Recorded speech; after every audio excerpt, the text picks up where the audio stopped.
Deep in the heart of a dense forest in Scandinavia, hidden away from prying eyes, stood a small research facility. It wasn't the kind of place you'd notice if you weren't looking for it. Surrounded by towering trees and blanketed in an almost eerie silence, the building seemed like it belonged to another world altogether. Inside, however, buzzed a team of dedicated scientists who were about to embark on one of the most unusual experiments ever conceived. The idea had come to Dr. Evelyn Hartman during a late-night brainstorming session. A seasoned forensic scientist, with decades of experience, she had always been fascinated by the mysteries surrounding death. While much was known about how bodies decomposed above ground, very little research existed on what happened underground, beneath layers of soil, away from sunlight and in complete isolation. She believed that understanding this process could unlock new insights into forensics, archaeology, and even environmental science. But Evelyn wasn't content with simply digging up graves or relying on secondhand data. She wanted something more, direct, a way to observe decomposition as it happened moment by moment without disturbing the natural environment. That's when the idea struck her. Why not put cameras inside a coffin? High-definition cameras equipped with night vision and microphones sensitive enough to pick up even the faintest sounds could provide unprecedented access to what occurred after burial. Evelyn pitched her idea to her colleagues over coffee one morning. At first, there was skepticism. Some thought it sounded too morbid, while others questioned whether such an experiment was even ethical. But Evelyn was persuasive. "Think about it," she said, leaning forward with an intensity that commanded attention. "This isn't just about death, it's about life. Everything we learn here can help us understand ecosystems, improve forensic techniques, and maybe even answer questions we haven't even asked yet." Her passion won them over. Slowly but surely, the team began assembling the tools they would need. They sourced a sturdy coffin made of polished wood, designed to withstand both the weight of the earth and the test of time. Inside, they installed multiple cameras positioned at strategic angles to capture close-ups of the body, wide shots of the interior, and even views of the coffin lid from below. The cameras were connected to a secure live feed that transmitted directly to monitors in the lab, allowing the researchers to observe everything in real time. As preparations continued, the team faced another challenge: finding a donor. For an experiment like this, they needed someone willing to donate their remains specifically for scientific purposes, and someone whose family understood and supported the project. After weeks of searching, they found Arthur, a 72-year-old man who had lived a quiet life and expressed a desire to contribute to science after his passing. His family agreed, though they were given only vague details about the nature of the experiment. They trusted the researchers implicitly, unaware of the extraordinary journey their loved one was about to undertake. With Arthur's body carefully prepared and placed inside the coffin, the final step was sealing it shut. This was no ordinary burial. Every detail had been meticulously planned. Sensors monitored temperature, humidity, and pressure changes within the coffin, while external devices tracked soil composition and microbial activity around it. The goal was to create a comprehensive picture of what happened to a human body once it was laid to rest beneath the earth. Yet, despite all the planning and preparation, an undeniable tension hung in the air as the team gathered around the coffin for the last time before lowering it into the ground. Clara, one of the younger researchers, couldn't shake the feeling that something was off. She hesitated, glancing nervously at her colleagues. Do you think we're ready for whatever we might find?" she asked softly, breaking the silence. Dr. Hartman smiled reassuringly, though her eyes betrayed a flicker of doubt. "We'll never know unless we try," she replied. Her words carried a sense of finality, as if sealing not just the coffin but also the fate of the entire project. And so, with heavy hearts and trembling hands, the team hoisted the coffin onto a pulley system and lowered it gently into the freshly dug grave. As the dirt began to cover the coffin, muffling the sound of the world above, the cameras inside sprang to life. Back in the lab, the team huddled around the monitors, watching intently as the first images appeared. The coffin's interior was dimly lit, illuminated only by the faint glow of the camera's infrared lights. For now, everything seemed calm, almost serene. But deep down, each member of the team couldn't help but wonder what secrets lay buried beneath the surface waiting to be uncovered. The hours ticked by slowly, marked only by the soft hum of machinery and the occasional rustle of papers as the researchers jotted down notes. Outside, the forest grew darker, its shadows stretching long across the ground.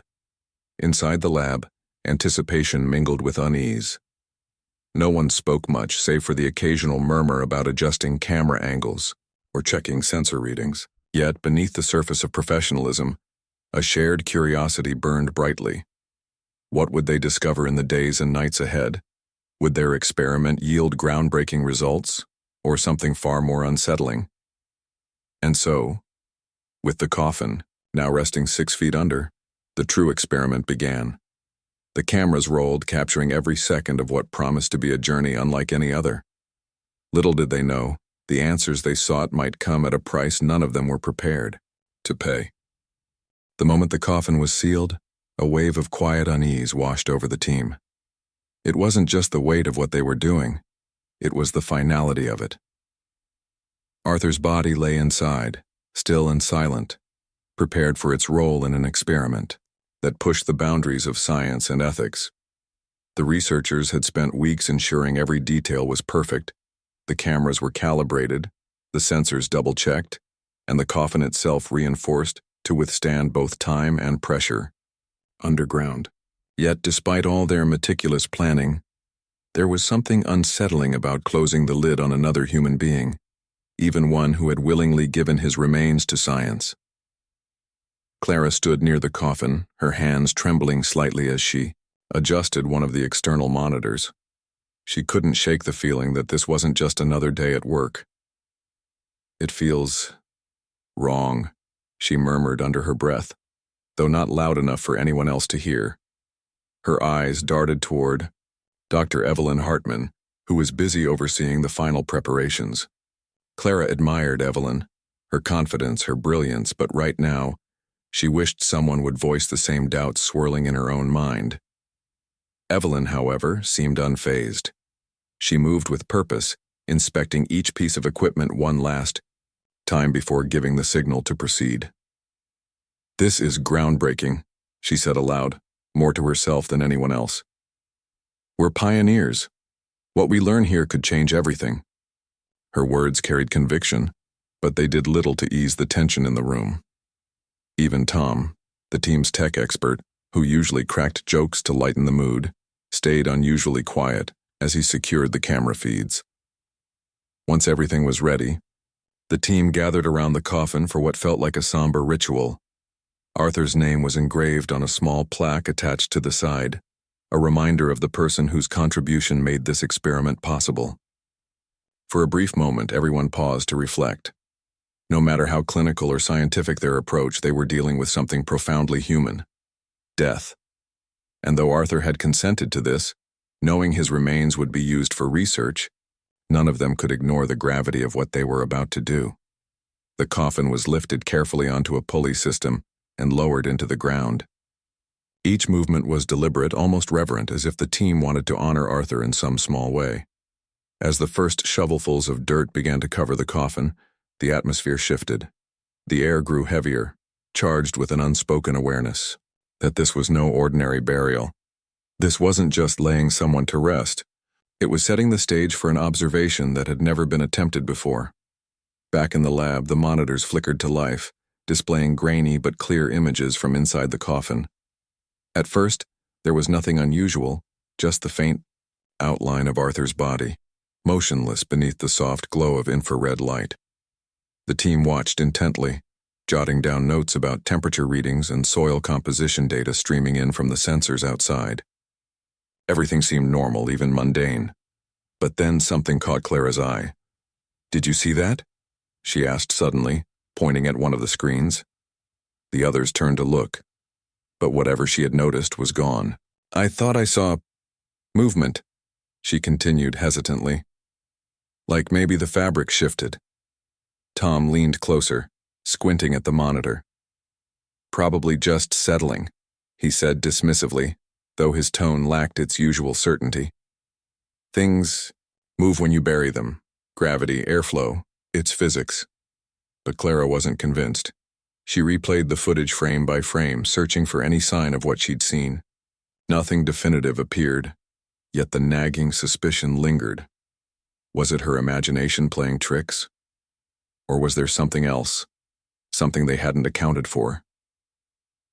As night fell, the forest outside grew darker, the only sounds coming from distant rustling leaves and the occasional hoot of an owl. Inside the lab, the hum of computers and monitors filled the silence. The team worked in shifts, ensuring constant surveillance of the live feed. Clara volunteered to take the first watch, partly because she wanted answers and partly because sleep felt impossible. Sitting alone in the dimly lit room, she stared at the screens, willing them to reveal something, anything that might explain the strange feeling gnawing at her. Hours passed without incident. The coffin remained undisturbed, the cameras capturing nothing out of the ordinary. Just as Clara began to relax, leaning back in her chair with a sigh, a sound broke through the audio feed. It was faint at first, almost imperceptible. A soft, scratching noise like nails dragging against wood. Clara froze, her heart pounding in her chest. She reached for the volume dial, turning it up slightly, straining to hear. The scratching grew louder, more insistent. It didn't sound random either. There was a rhythm to it, a pattern that suggested intent rather than coincidence. Clara's breath hitched as she glanced around the empty lab. Everyone else had gone home for the night, leaving her alone with the monitors. She told herself it was probably animals, maybe raccoons or rodents drawn to the freshly dug soil. But deep down she knew better. Animals didn't scratch with such precision. Her hands trembled as she grabbed her phone, scrolling through the contact list until she found Dr. Hartman's number. Should she call? It was late, and Evelyn needed her rest, especially after the long day they'd had. But this wasn't something she could ignore. Before she could decide, the scratching stopped abruptly, plunging the audio feed back into silence. Clara sat frozen, staring at the screen, half expecting something to happen next. When nothing did, she exhaled slowly, trying to calm her racing thoughts. Maybe it was just animals. Maybe the stress of the day was getting to her.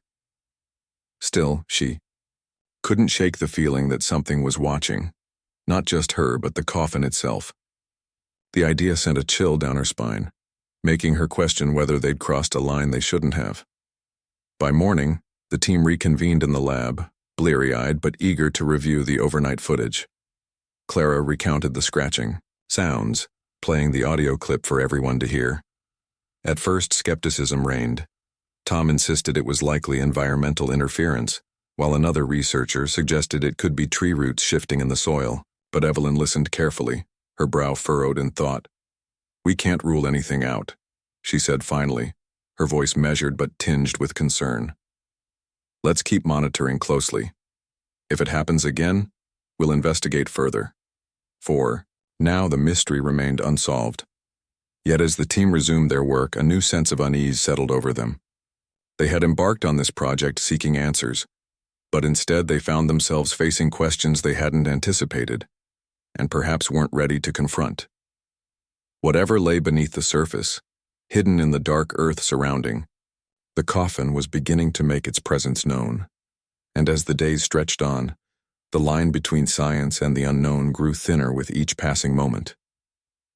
The scratching sounds that Clara had heard during her solitary night in the lab became a topic of intense discussion among the team. At first, skepticism dominated their conversations. Tom, ever the pragmatist, insisted it was nothing more than environmental noise, branches swaying in the wind, small animals digging nearby, or even equipment glitches. But Clara couldn't let it go. The memory of those deliberate rhythmic scrapes haunted her, replaying in her mind like an echo she couldn't silence. By the second night, the entire team decided to stay in the lab together. They set up chairs around the monitors, determined to witness whatever might happen next. The atmosphere was tense but charged with anticipation.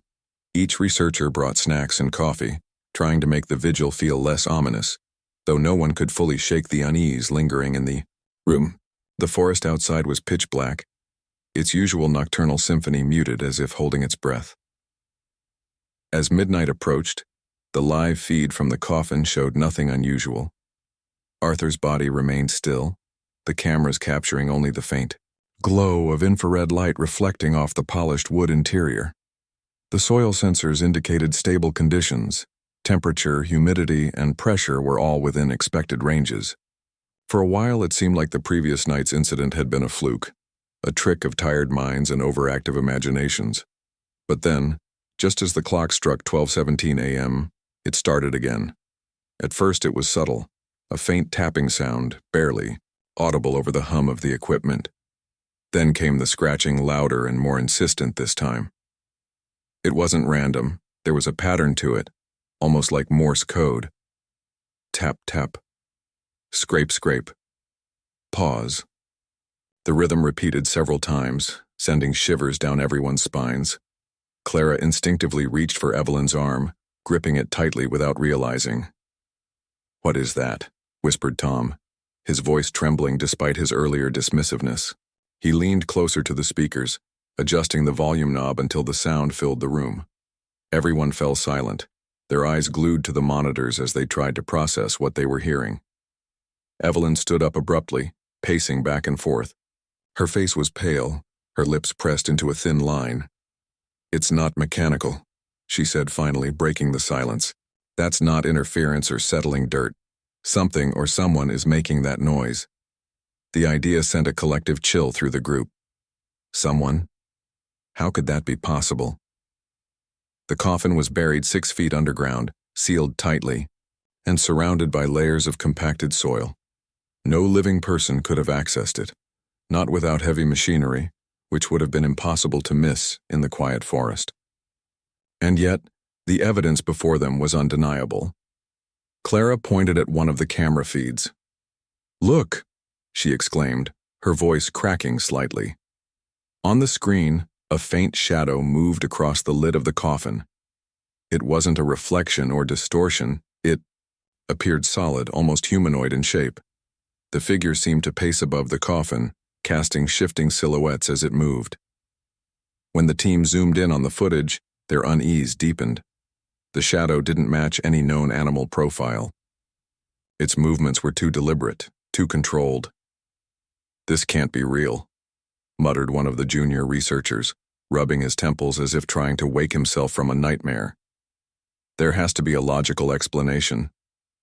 Evelyn nodded slowly, though her expression betrayed her doubt. "We'll analyze every angle," she promised, "but we need to stay objective. Panic won't help us solve this." Despite her words, the mood in the lab grew heavier with each passing minute. The scratching continued intermittently throughout. The night, sometimes soft and hesitant, other times loud enough to make the microphones crackle. Occasionally, faint whispers accompanied the sounds, so distorted that they sounded like static at first. Only when the team isolated the audio track did they realize the whispers formed words or fragments of them. "Help. Out. Please." Each word sent a fresh wave of dread coursing through the room. The voices were faint, almost drowned out by the ambient noise, but unmistakably human. Or perhaps not quite human. That thought hung unspoken in the air, too terrifying to articulate. By dawn, exhaustion had taken its toll. The team sat slumped in their chairs, staring blankly at the monitors as the sun began to rise outside. The forest slowly awakened, birds chirping, and leaves rustling in the breeze. Yet none of them felt relief. Instead, they were left grappling, with questions they couldn't answer. Had they disturbed something ancient, something sacred, by burying cameras alongside Arthur's body? Was this some kind of supernatural phenomenon, or merely an elaborate prank orchestrated by someone who knew about their experiment? Either possibility felt equally unsettling. Clara broke the silence first. Do you think Arthur knows we're watching him?" she asked hesitantly, her voice barely above a whisper. Could he be trying to communicate? Suggestion hung in the air, unanswered. No one wanted to entertain the idea that a deceased body might somehow be aware of its surroundings, let alone capable of interaction. But the evidence suggested otherwise. The scratching, the shadows, the whispers, all pointed to something beyond conventional understanding. Evelyn sighed deeply, running a hand through her disheveled hair. "I don't know," she admitted. "But we've gone too far to turn back. Now, we owe it to ourselves, and to science, to see this through." Her determination rallied the team, albeit reluctantly.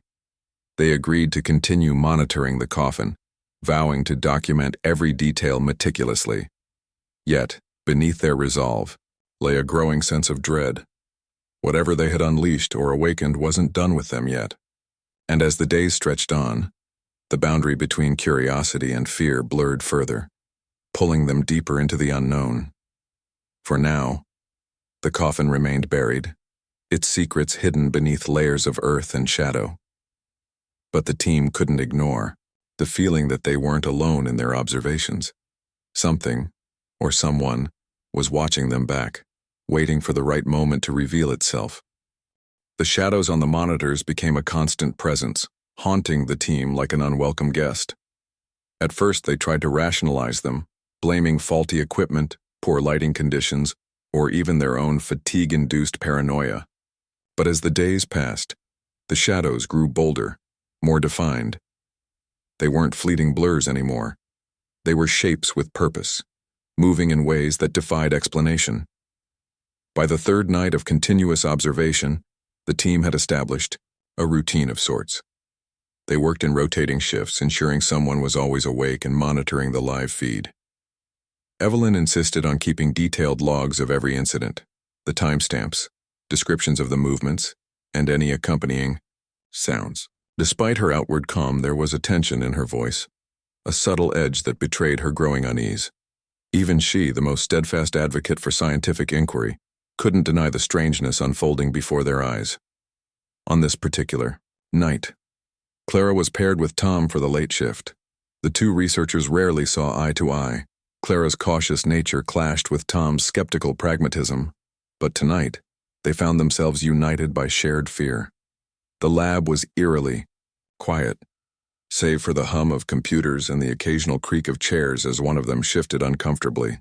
Outside, the forest loomed dark and silent, its usual nocturnal sounds muted as if holding its breath. At 1:43 a.m., the monitors flickered briefly, a technical glitch, or so it seemed at first. Then came the shadows again. This time, they didn't just move across the coffin lid. They appeared inside the frame. Faint outlines of figures darted at the edges of the camera's view, too fast to be identified clearly, but unmistakably humanoid. One shadow lingered longer than the others, standing directly above Arthur's body. It stretched tall and thin, its head tilted slightly as if studying the corpse below. Is that supposed to happen?" Tom stammered, leaning closer to the screen. His usual bravado had vanished, replaced by wide-eyed disbelief. He tapped the monitor, half expecting it to malfunction or reset itself. When nothing changed, he sat back, his face pale. Clara didn't respond immediately. Her gaze was fixed on the figure, her heart pounding in her chest. She reached for the microphone connected to the coffin's internal system, hesitating for a moment before speaking. "Hello?" she called softly, her voice trembling. "Is anyone there?" The room fell deathly silent. For a few agonizing seconds, nothing happened. Then, slowly, the shadow raised what looked like an arm, pointing toward one of the cameras. The gesture was deliberate, almost accusatory, and it sent a jolt of terror through both Clara and Tom. Neither of them dared to breathe. "What the hell was that?" Tom whispered hoarsely, breaking the silence. He glanced around the lab as if expecting someone to jump out and yell, "Gotcha!" But the space was empty except for the two of them and the glowing monitors. Clara shook her head, unable to form words. Her mind raced with possibilities, none of which made sense. Was this some kind of prank? Had someone hacked into their equipment? Or, and this thought terrified her most, was something truly inexplicable happening beneath the earth? Evelyn arrived at the lab shortly after hearing about the incident. Her hair was disheveled, her clothes hastily thrown on, but her expression remained composed. Show me, she demanded, pulling up a chair beside the monitors. Clara replayed the footage, highlighting the moments when the shadow appeared. Evelyn watched intently, her lips pressed into a tight line. When the video ended, she sat back, rubbing her temples. "This isn't natural," she said finally, her voice low and measured. "But we can't jump to conclusions. Let's review all the data systematically. Maybe there's an environmental factor we're missing."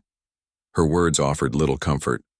The team knew better than anyone that science thrived on logic and evidence, yet here they were, staring at phenomena that defied both. Still, Evelyn's leadership kept them grounded. Over the next few hours, they combed through every piece of information they had collected so far: soil composition reports, temperature readings, audio clips, and video frames. Nothing provided a clear explanation for the shadows or the eerie whispers that continued to punctuate the nights. As dawn approached, exhaustion began to take its toll. Eyes burned from staring at screens for too long, and caffeine could no longer mask the fatigue etched onto everyone's faces. Clara volunteered to stay behind while the others grabbed a few hours of sleep. She didn't want to admit it aloud, but part of her felt responsible, as though staying vigilant might prevent whatever was happening from escalating further. Alone in the lab, Clara stared at the monitors, her thoughts spiraling. She replayed the footage repeatedly, searching for patterns or clues. That's when she noticed something she hadn't seen before: faint markings on the coffin lid. They weren't visible in real time, but became apparent when viewed frame by frame. The symbols, if that's what they were, looked ancient, carved into the wood in sharp, angular lines. Clara froze, her blood running cold. Those marks hadn't been there when they buried the coffin. She was certain of it. She grabbed her phone and snapped photos of the screen, her hands shaking as she texted Evelyn. Within minutes, the rest of the team returned, summoned by her urgent message. Together, they examined the markings, tracing their origins using image enhancement software. The symbols bore resemblance to runes, though none of them matched any known language or script. "This wasn't here when we sealed the coffin," Evelyn said firmly, her voice tinged with alarm. "Someone, or something, etched these into the wood after it was buried." The realization hit them like a thunderclap. Whatever force or entity they had disturbed wasn't content with merely scratching at the coffin or casting shadows. It was leaving messages, communicating in a language they couldn't understand. The implications weighed heavily on the group, sowing seeds of doubt about whether they should continue the experiment. Tom, ever the skeptic, argued that they needed to dig up the coffin immediately. "We've gone too far," he said, his voice strained. "This isn't science anymore, it's something else, something dangerous." Clara nodded in agreement, though tears welled in her eyes. "What if we unleashed something we can't control?" she asked quietly. "What if Arthur's body isn't the only thing down there?" Evelyn listened silently, her expression unreadable. Finally she spoke, her tone resolute. "We need answers," she said, "but not at the cost of our safety. Tomorrow we'll retrieve the coffin and end this experiment. Until then, we keep recording everything, every sound, every movement. Whatever is happening, we owe it to ourselves and to science to document it fully." Reluctantly, the team agreed. As they prepared for bed, each member carried their own private fears into the darkness. None of them slept well that night, haunted by the knowledge that beneath the earth, something watched and waited. And as the sun rose over the forest, casting long shadows across the burial site, the team couldn't shake the feeling that they were being observed, not just by the cameras, but by something far older and more powerful than they could comprehend. The decision to retrieve the coffin weighed heavily on everyone. It wasn't just about ending the experiment, it was about confronting whatever lay beneath the soil. As the team gathered in the lab early that morning, the air felt thick with tension. Evelyn stood at the head of the group, her usual confidence replaced by a quiet determination. She outlined their plan. They would dig up the coffin carefully, document every step, and analyze its contents back at the facility. But even as she spoke, her hands trembled slightly, betraying her unease. Clara volunteered to help with the excavation, though part of her wished she could stay behind. The thought of facing whatever had been making those noises and casting those shadows terrified her. Yet, she couldn't bring herself to abandon the project now, not when they were so close to answers. Tom, too, joined the effort, his skepticism giving way to grim resolve. "If we're going to finish this," he muttered under his breath, "we might as well do it right."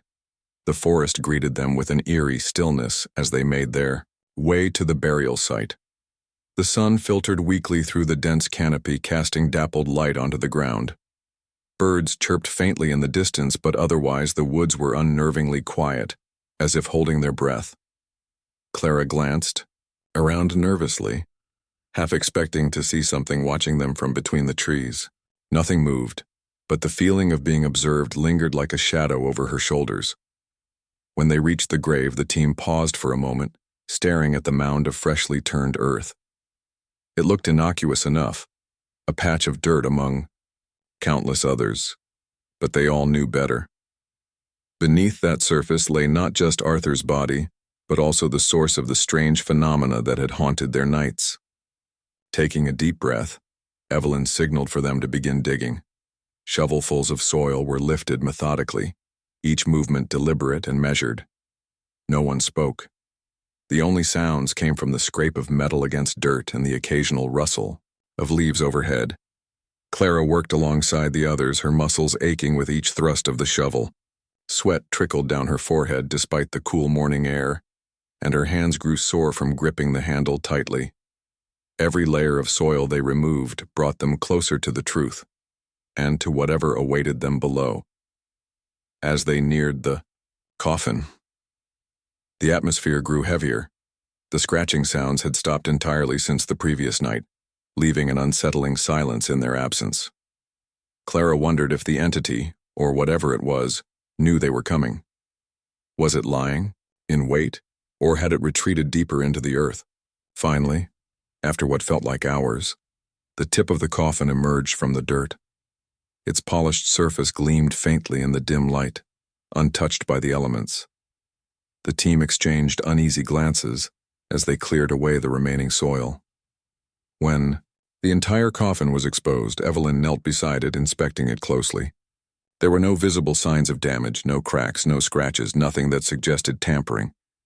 And yet the symbols Clara had noticed on the live feed were unmistakable now, etched deeply into the wood near the lid. "What does it mean?" Clara whispered, tracing the markings with her fingers. They felt rough and jagged, as though carved with great force.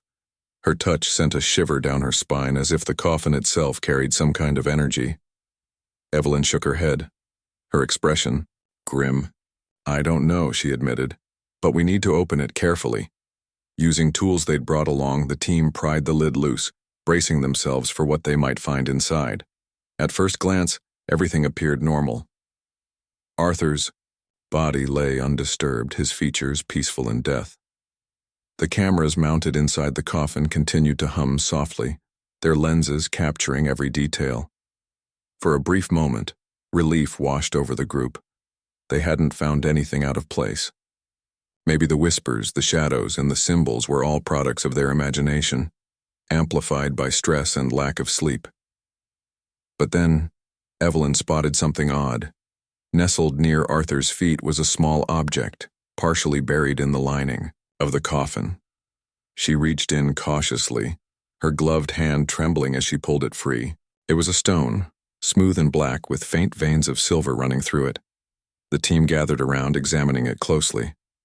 None of them remembered placing such an item inside the coffin before burial. "Where did this come from?"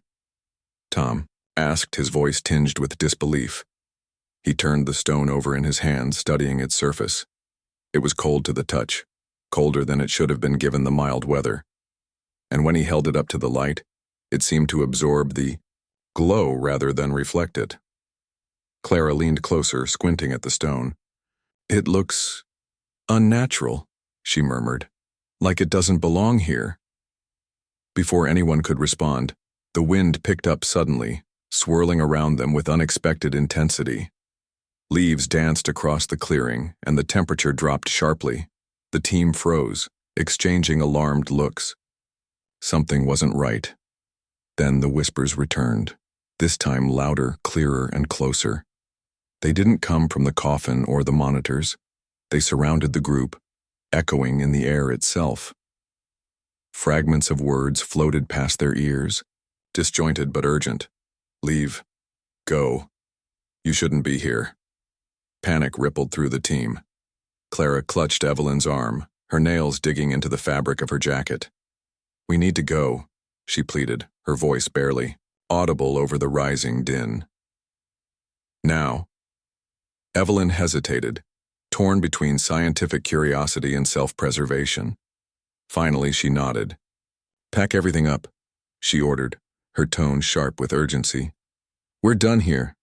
The return trip to the lab was a blur of hurried movements and hushed conversations. Once inside, they locked the doors and drew the blinds, as if trying to shut out whatever had followed them home. The coffin was placed in a secure room, its contents sealed away for further analysis. But none of them felt safe, not with the stone sitting ominously on the workbench radiating an aura of wrongness that defied explanation. That evening, as the team reviewed the day's events, Evelyn addressed them directly. This isn't just an experiment anymore, she said, her voice heavy with regret. We've crossed a line, disturbed something we don't understand. I won't risk anyone's safety for this.